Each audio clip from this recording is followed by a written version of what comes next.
Baik, kita akan merenungkan firman Tuhan pada pagi hari ini. Ya, Bapak Ibu sekalian, kita baru saja merayakan hari kenaikan Tuhan Yesus pada hari Kamis kemarin, dan itu adalah suatu titik balik gereja Tuhan, titik balik umat Tuhan, di mana Yesus mengalami kebangkitan dari orang mati, kemudian mengenakan tubuh kebangkitan, yang mana tubuh kebangkitan itu juga akan kita kenakan di masa depan pada hari kebangkitan, yaitu tubuh manusia yang ada ini, yang sekarang kita pakai ini, yang akan di-upgrade supaya layak atau bisa masuk ke dimensi surga. Karena yang fana ini tidak bisa dibawa ke surga, yang lemah ini tidak bisa dibawa ke dimensi surgawi, maka harus di-upgrade.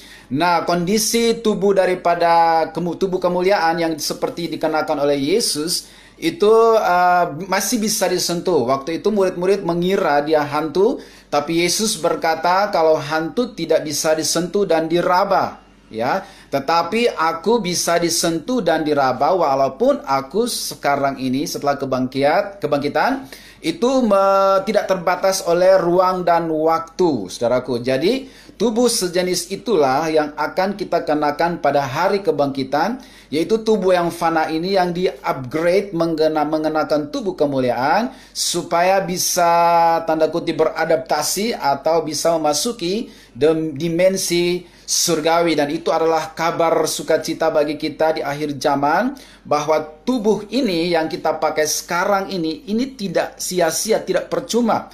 Kita akan bawa tubuh yang sama ini sampai kekekalan, hanya butuh di-upgrade pada hari kebangkitan. Dan itu kabar sukacita yang luar biasa, ya. Orang-orang yang tidak percaya juga akan dibangkitkan, namun mereka dibangkitkan untuk menerima penghakiman dan penghukuman, untuk dilemparkan ke dalam lautan api yang menyala-nyala. Tetapi orang-orang percaya yang sudah lahir baru, yang seumur hidupnya memelihara imannya sampai hembusan nafas terakhir, mereka akan dibangkitkan bukan untuk ikut dihukum bersama dengan orang-orang dunia, tapi mereka dibangkitkan untuk menerima upah daripada Tuhan Yesus, melihat muka dengan muka Raja segala raja yang selama ini hanya diimajinasikan dengan iman, siapa Yesus, seperti apa rupanya. Tetapi pada akhir zaman nanti kita akan bertemu muka dengan muka, melihat wajah dengan wajah, seperti apa fisik Yesus itu sesungguhnya. Kita akan lihat di Yerusalem yang baru, ya, di surga yang penuh dengan kemuliaan. Dan di situ dikatakan bahwa Allah akan tinggal di antara umatnya, dan selama-lamanya kita bersama dengan Tuhan. Nah, karena itu jangan sedih, jangan patah semangat, walaupun di dunia ini kita mengalami banyak problem, pergumulan, kesedihan, dan kesulitan, tetapi ada pengharapan di masa depan. Itu sebabnya tadi saya awali dengan berkata bahwa latihan jasmani itu ada gunanya, tapi bersifat sementara. Ya, tapi latihan untuk beribadah, ya, itu berguna untuk selama-lamanya. Makanya firman Tuhan katakan, latihlah dirimu untuk beribadah, disiplinlah diri kita untuk beribadah, baik itu ibadah-ibadah pribadi di rumah kita masing-masing, maupun ibadah-ibadah bersama seperti sekarang ini, walaupun lewat online, itu tidak mengurangi nilai dan makna daripada ibadah itu sendiri. Hanya caranya saja yang berbeda, tetapi kontennya itu sama dan tidak berkurang sedikit pun. Karena itu biar kita tetap semangat untuk melayani Tuhan dan juga semangat untuk beribadah. Nah, Bapak Ibu sekalian, apa yang mau saya bagikan pagi hari ini, itu saya terinspirasi dengan khotbah Kak Uli minggu lalu. Beliau mengatakan ada dua hal, yaitu problem dan peluang, ya, seperti itu kalau tidak salah, ya. Ada masalah, ada peluang, ya, saudaraku. Jadi kemudian juga kemarin ada komsel keluarga hari Jumat, ada hal juga yang bagus sekali yang saya dapatkan. Jadi saya gabungkan menjadi satu judul pagi hari ini, yaitu peluang di balik pandemi. Peluang di balik pandemi. Peluang apa saja yang bisa kita lakukan di masa, atau bisa kita dapatkan di masa pandemi COVID-19 ini, ya. Karena Tuhan sedang Tuhan mau kita mengalihkan fokus kita supaya kita tidak terlalu berfokus kepada problem, kepada pergumulan atau situasi yang kita hadapi tapi kita coba alihkan fokus kita, lihat apa yang menjadi rencana Allah melalui peristiwa ini, lihat apa yang menjadi kehendak Allah melalui kejadian ini, ya. Karena kalau kita salah fokus nanti berpengaruh kepada tindakan-tindakan kita, Bapak Ibu sekalian, ya. Nah, jadi peluang di balik pandemi, ya. Kita baca dulu firman Tuhan di dalam 2 Korintus pasal 4 ayat 16 sampai 18. Saya bacakan untuk kita. Firman Tuhan, sebab itu kami tidak tawar hati, tetapi meskipun manusia lahiriah kami semakin merosot, namun manusia batiniah kami dibaharui dari sehari ke sehari.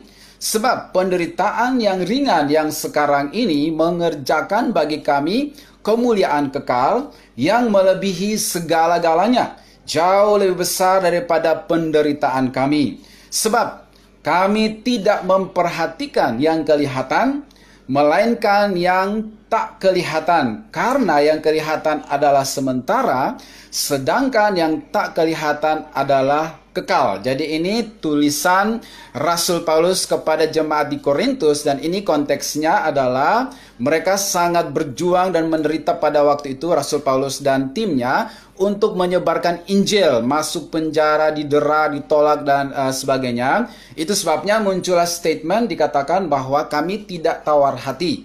Meskipun keadaan manusia atau lahiriah kami semakin merosot, namun manusia batiniah kami selalu dibaharui, ya, karena dikatakan bahwa kami tidak memperhatikan, kami tidak berfokus kepada yang kelihatan, melainkan kami fokusnya kepada yang tidak kelihatan, karena yang kelihatan ini adalah sementara, sedangkan yang tidak kelihatan itu adalah kekal, ya. Jadi saudaraku, ya, selalu ada dua sisi di dalam kehidupan ini, selalu ada dua sisi dalam setiap hal, termasuk dalam kesulitan-kesulitan yang kita hadapi, seperti yang dibagikan Kak Uli minggu lalu, ada masalah, ada peluang, ya.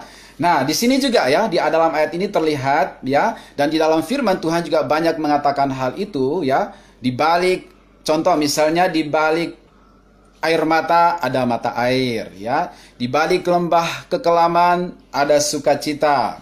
Habis gelap terbitlah terang, ya. Tuhan sanggup mengubah kutuk menjadi berkat. Ada kemuliaan di balik salib, ya. Ada kemenangan di balik setiap penderitaan, ada level yang baru di balik setiap ujian.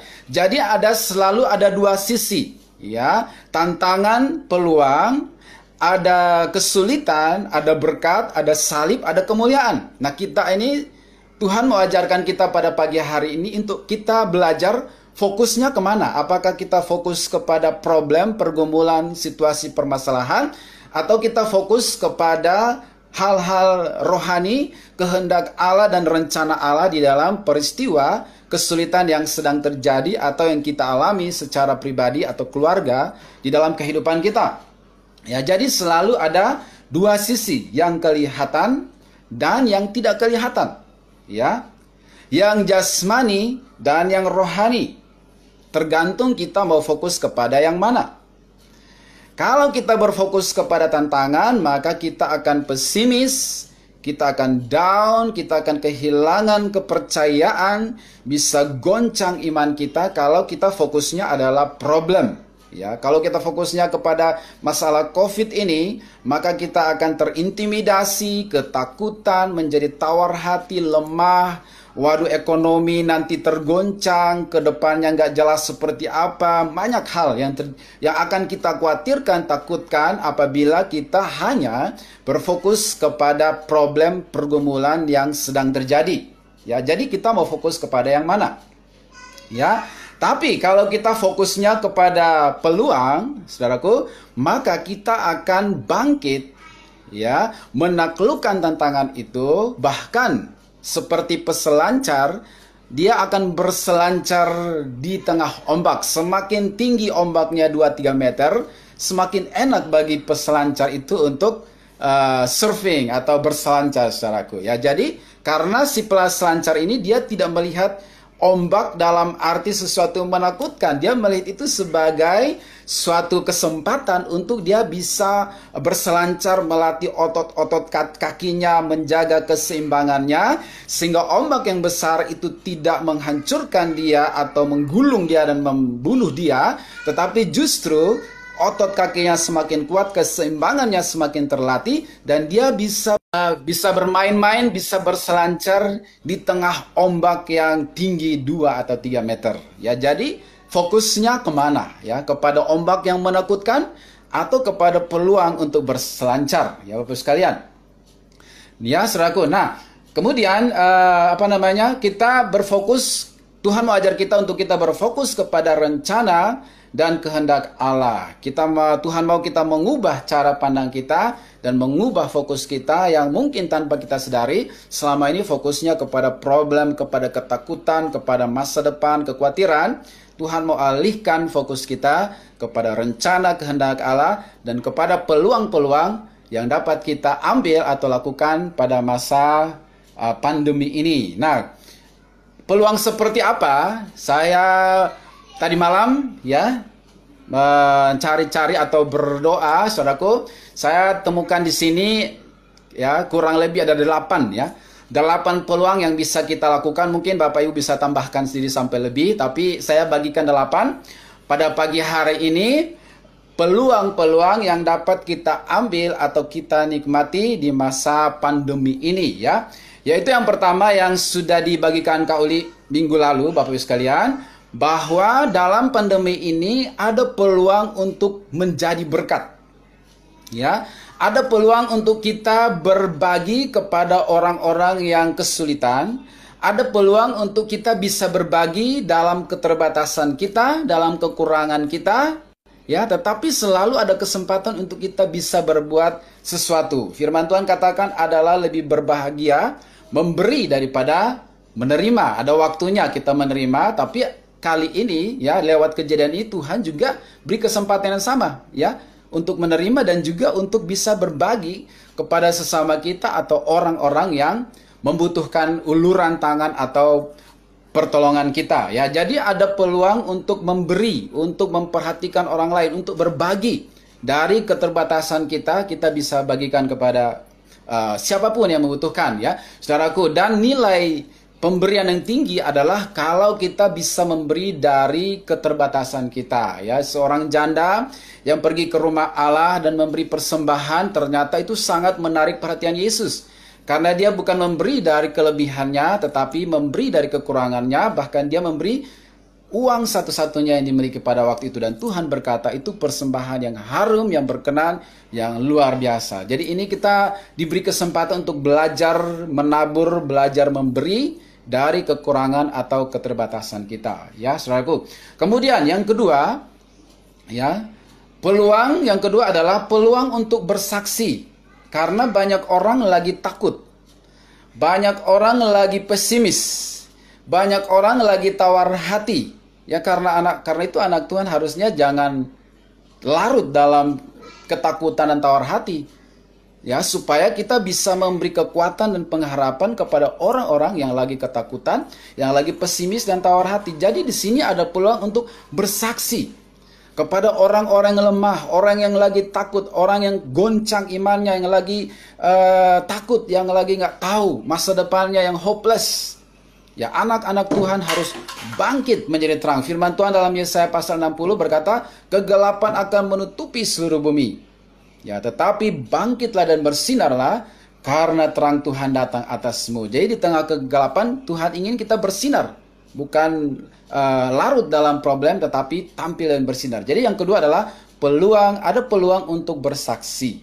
Ya, kalau ada rekan kerja yang khawatir, itu peluang untuk bersaksi. Ya, saudaraku.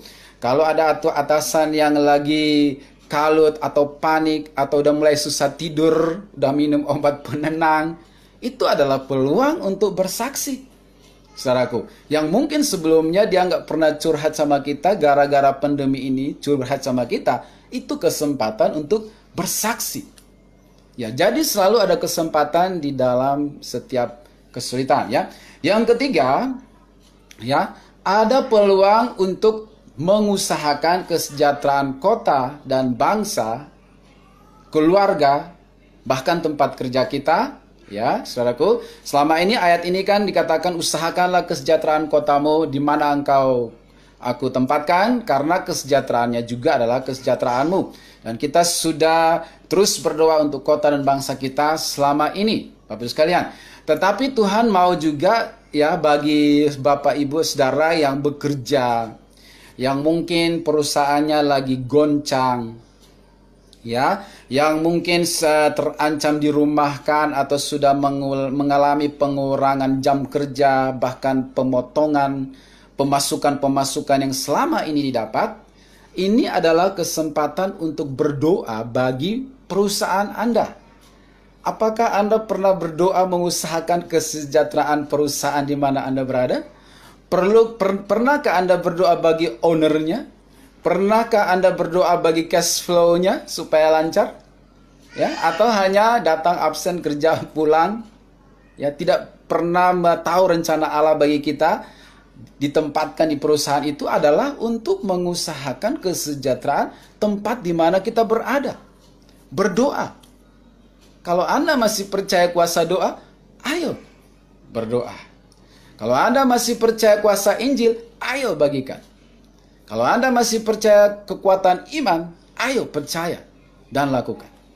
Ya Bapak sekalian, jadi ini adalah peluang untuk kita mengusahakan kesejahteraan kota, bangsa, keluarga, rumah tangga, dan bagi yang bekerja, doakan perusahaan saudara, ya, doakan atasan, doakan ownernya, ya, karena ini adalah kesempatan. Bahkan tadi saya sudah katakan, ya, siapa tahu lewat kesempatan ini Anda menawarkan kesempatan untuk berdoa bersama-sama dengan atasan kah, dengan rekan kerja kah, di tengah kekalutan, takut dipecat, takut dirumahkan, kenapa nggak ajak berdoa?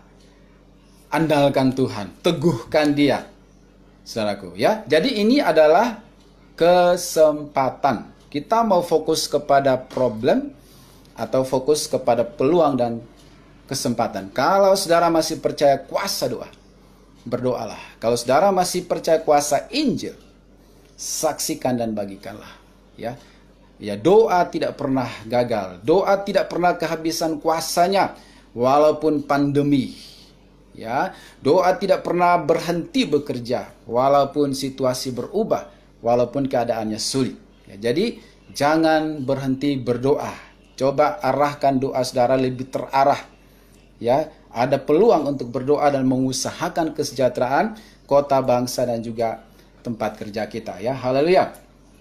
Kemudian yang keempat, ya, ada peluang untuk membangun kualitas hidup dan iman, ya, melalui pandemi ini, ya, karena ya kualitas seseorang itu akan terlihat justru di masa-masa sulit. Kalau keadaan semuanya normal, saudaraku, maka ya sulit untuk mengukur kekuatan seseorang, kekuatan imannya, kekuatan rohaninya, ya. Ya, karena semuanya normal, maka semuanya kelihatan baik-baik. Tetapi ketika ujian datang, ketika sesuatu yang buruk terjadi, di situ akan nampak kualitas masing-masing orang. Jadi ini adalah peluang untuk kita membangun iman dan kerohanian kita supaya lebih kuat. Ya, ibarat paku kalau dipukul, ya, maka dia tertancap semakin dalam. Harusnya anak-anak Tuhan juga seperti itu. Semakin ada tekanan, maka akar kita tuh semakin kuat, ya, semakin dalam, bukan semakin hancur, semakin runtuh. Jadi kekuatan dan kualitas kita akan langsung nampak di saat-saat sulit, saudaraku. Jadi ini adalah peluang untuk kita membangun kualitas hidup dan kualitas iman kita. Ya, tanpa kita sadari, ya, selama ini tanpa kita sadari, kadang-kadang kita bilang beriman, tetapi sebenarnya mungkin belum teruji, atau iman kita, misalnya nih, kita punya kebutuhan tertentu, membayar atau melunasi apa, cicilan misalnya, ya, saudaraku. Ya, mungkin di firman Tuhan mengatakan beriman, tapi dalam pikiran kita nanti tunggu gajian, ya. Berarti tanda kutip iman kita tuh Tapi pikiran kita tuh langsung ke gaji tanggal sekian, kan begitu. Ya, saudaraku.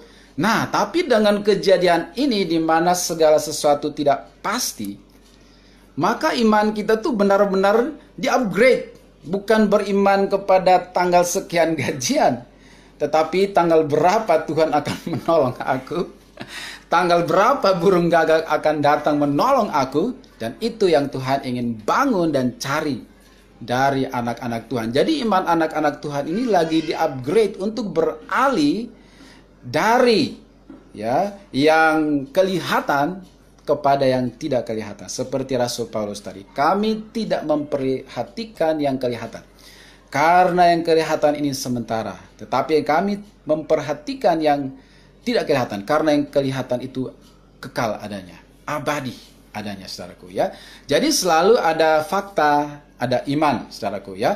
Jadi iman kita harus dinaikkan levelnya dari beriman pada gaji, pada uang makan, pada komisi, pada bonus. Coba di-upgrade sekarang.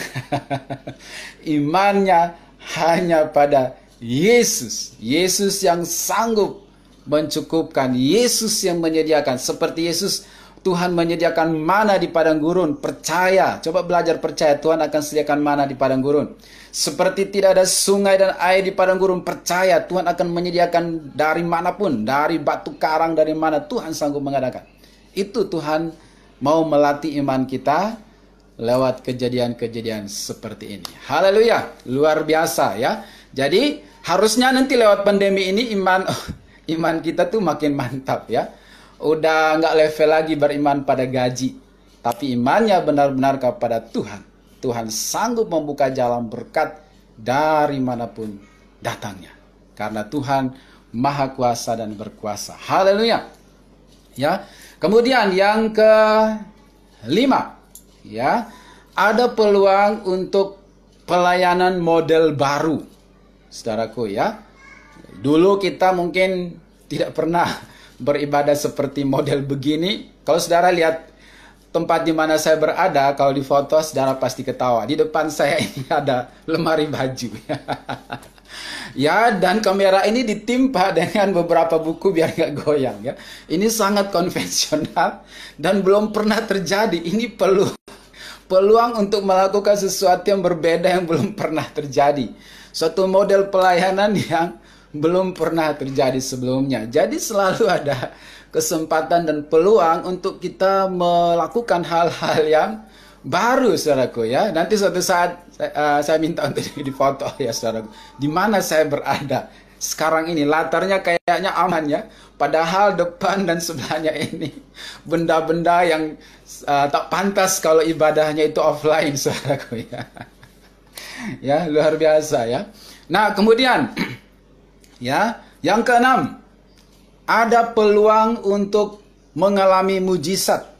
Kalau iman kita sudah berhasil di-upgrade, saudaraku, maka percayalah kita akan mengalami mujizat. Haleluya. Puji Tuhan, waktu itu saya bersaksi bulan lalu ya, ada 2 burung gagak mengunjungi kami dalam 1 minggu sekaligus. Ya, saat kami benar-benar membutuhkan. Puji Tuhan, hari Jumat kemarin ada burung gagak lagi yang datang lagi. Tepat pada waktunya, tidak diduga-duga. Jadi, saudaraku, saya merenungkan bahwa dalam keadaan sulit kita, firman itu tidak ada yang berkurang. Maknanya, kuasanya. Firman yang berkata bahwa carilah dahulu kerajaan Allah dan kebenarannya, itu tidak berkurang kuasanya karena pandemi. Jadi tetap cari dahulu kerajaan Allah dan kebenarannya, maka apa yang kita butuhkan dan doakan, Tuhan akan cukupkan. Ya, tentunya tetap kita lakukan bagian kita, berusaha bekerja, tetapi kita harus mengandalkan Tuhan. Ya, jangan bersandar kepada, ya, tadi malam saya dapat satu statement, kadang-kadang Tuhan mengambil sandaran kita supaya kita bersandar pada Dia. Ya. Saya ulang ya, kadang-kadang Tuhan sengaja mengambil sandaran kita supaya kita hanya bersandar kepada Dia, mengandalkan Dia saja ya. Haleluya ya. Jadi peluang untuk mengalami mujizat. ya, yang mungkin belum pernah kita alami di keadaan normal, bisa kita alami saat ini kalau kita mengambil peluang ini untuk beriman, percaya, mengucap syukur, andalkan Tuhan. Selama ini bersandar pada gaji. Sekarang coba alihkan fokus bersandar pada Tuhan, yang bekerja melampaui gaji, uang, nominal, karena Dia Allah yang tidak terbatas. Dia Allah yang maha kuasa, Allah yang dahsyat dan luar biasa. Ya, kasihnya tak terbatas, kuasanya tak terbatas, lebih dalam dari lautan, lebih tinggi dari langit, lebih luas dari bumi, tak terselami. Kalau saudara belajar percaya, saudara akan mengalami ketidakterbatasan Allah dalam kehidupan kita sehari-hari. Ya, kemudian yang ketujuh, ya, ada peluang usaha. Ya, kemarin ada dibahas di Komsel, ada peluang usaha. Ya, siapa tahu Bapak Ibu menemukan model bisnis saudara lewat pandemi ini. Lihat peluangnya apa. Ya, sekarang semua serba online. Ya, ibu rumah tangga bisa jualan dari rumah. Ya, masak, foto, hanya modal masak, foto, posting. Order, antar pun sekarang gampang. Bisa pakai GoSend. Ya, karena Gojek masih beraktivitas, bisa pakai GoSend, ongkir dibebankan kepada pembeli, dan itu bisa dilakukan. Jadi ini perusahaan-perusahaan besar lagi ada yang tutup, kemudian mengevaluasi atau beradaptasi dengan model bisnis zaman sekarang. Yang dulu offline mengandalkan offline, dengan kejadian pandemi ini pikiran mereka terbuka. Harus beradaptasi, kalau enggak mati. Ya, maka mereka mulai beralih kepada online. Ya, saudaraku. Jadi manusia itu diberi kemampuan untuk beradaptasi supaya kita tidak terjepit. Ya, saudaraku. Tetapi kita harus bisa melihat peluang, saudaraku, supaya kita bisa mendapat tambahan income selain tadi beriman. Ya, kita juga harus bertindak, lakukan bagian kita, karena Tuhan bisa memberkati kita juga lewat usaha tangan kita. Tuhan katakan, siapa menabur dengan mencucurkan air mata akan pulang dengan sorak-sorai sambil membawa berkas-berkasnya. Jadi kita terus menabur, bekerja, berusaha, tangkap peluang-peluang usaha baru. Ya, saudaraku, lakukan dengan sesuatu yang hidangkan sesuatu yang berbeda, yang dibutuhkan, yang berkualitas, sehingga orang ada repeat order, kata orang, ya, bisa order berkali-kali, ya. Haleluya. Dan yang terakhir atau yang kedelapan adalah ada peluang untuk belajar mengelola apa yang ada supaya mencukupkan diri dengan apa yang ada, dan itu butuh belajar menjadi bendahara yang baik untuk mengutamakan kebutuhan di atas keinginan. Ya, keinginan-keinginan kita untuk saat ini dipending dulu. Bahkan mungkin ada impian target kita juga harus di reschedule, disesuaikan lagi dengan waktunya Tuhan. Karena Tuhan katakan jalanmu dengan jalanku, ya, itu berbeda. Ya, rancanganmu dan rancanganku itu jauh. Seperti langit dan bumi jauhnya. Demikianlah jauhnya jalanmu dari jalanku, rancanganku dari rancanganmu. Jadi kita harus menyesuaikan kembali timing kita dengan timing Tuhan, schedule kita dan schedule Tuhan. Tentu timing dan schedule Tuhan itu yang the best, yang terbaik. Kita harus melihat dari mata iman, melihat peluang di balik semua kejadian ini. Yang paling terakhir saya tutup dengan kisah Nabi Elisa. Ya, ketika mereka dikepung oleh bangsa musuh, karena bangsa musuh mengincar dia, karena Elisa dianggap orang yang membocorkan rahasia mereka, sehingga mereka selalu ketahuan strateginya, sehingga selalu kalah perang. Jadi mereka menemukan orang yang pembuat masalah, troublemaker-nya, yaitu menurut mereka itu Elisa. Jadi pagi-pagi itu mereka sudah turun dan mengepung rumah Elisa. Ya, nah waktu pagi yang keluar duluan itu adalah anak buahnya Elisa. Begitu dia buka pintu, dia gemetaran, dia takut. Wah, gawat Tuhan. Ya, musuh sudah mengepung rumah kita. Habislah kita hari ini. Ya, begitu Elisa itu dia melihat dari fakta, ya, kenyataan. Ya, tapi waktu Elisa keluar, Elisa bilang apa? Jangan takut, ya. Yang menyertai kita lebih banyak daripada mereka. Ya, si anak buahnya ini bingung. Maksud Elisa ini apa? Apa yang Elisa lihat kok bisa ngomong begitu? Ya, kemudian dikatakan Elisa berdoa supaya mata daripada anak buahnya ini terbuka, dan ternyata matanya terbuka. Dia melihat ada ribuan malaikat, lebih banyak dari pasukan musuh yang ada di sekeliling itu menjaga dan melindungi mereka. Jadi ada mata jasmani, ada mata iman. Di masa-masa sulit ini yang harus kita aktifkan adalah mata iman. Melihat melampaui fakta, melihat melampaui realita, melihat peluang di balik kesulitan, melihat kesempatan di balik setiap keadaan yang ada. Ya, haleluya. Baik, demikian firman Tuhan pada hari ini.